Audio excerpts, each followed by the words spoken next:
12ª noite, 19 de setembro de 2013.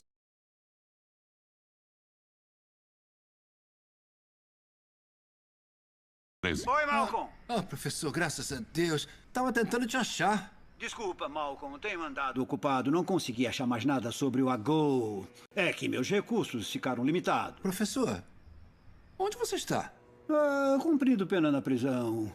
Pelo jeito, as autoridades desaprovam vender metanfetamina para universitários. É o que parece. Aí é melhor desligar essa chamada no computador. Vem aqui e me beije na minha boca quente.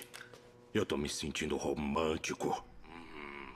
Bom, Malcolm, vou ter de desligar. Mas vou te mandar um e-mail com contatos que vão poder te ajudar. Sem querer ser chato, tem como mandar antes de ser